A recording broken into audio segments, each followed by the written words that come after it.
NTA ने एक तरह से चुप्पी साध रखी है। जो कहा जा रहा है वो अदालत में कहा जा रहा है। हमारे साथ हमारे सहयोगी रुपेश कुमार इस वक्त मौजूद हैं। रुपेश कुमार वो रिपोर्टर हैं जिन्होंने नीट परीक्षा लीक को लेकर तमाम बड़े खुलासे किए, एक तरह से देश को, सरकार को जगाने का काम किया है। रुपेश, ये बताइए कि तमाम खुलासे, तमाम बयानात, कबूलनामे अब सामने, जांच कहां तक पहुंची है? जो जांच एजेंसी है वो क्या निष्कर्ष बताती हुई नजर आ रही?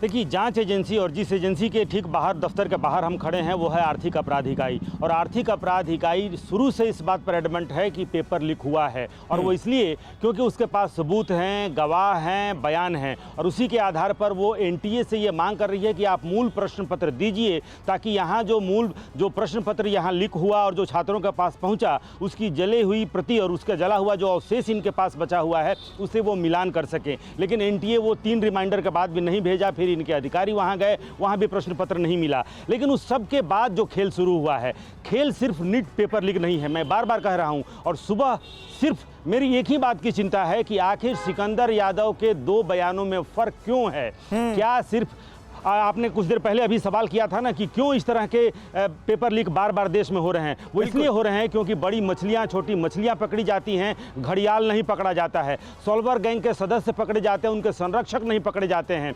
दोनों बयानों में आप देखिए, सिकंदर यादव के 2 बयान, एक 161 का बयान और एक पुलिस के सामने जो दिया गया बयान है, उन दोनों बयान में सब कुछ सेम है, सिवाय गेस्ट हाउस प्रकरण को हट छोड़ करके।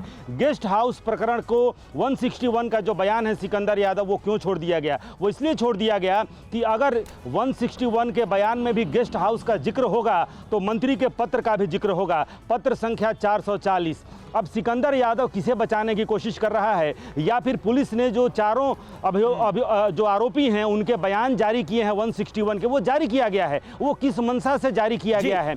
क्यों गेस्ट हाउस प्रकरण को छिपाने की कोशिश की जा रही है? वो इसलिए क्योंकि न गेस्ट हाउस प्रकरण का जिक्र होगा, न लेटर का जिक्र होगा, न मंत्री जी का जिक्र होगा। इसलिए मैं बार बार कर रहा हूं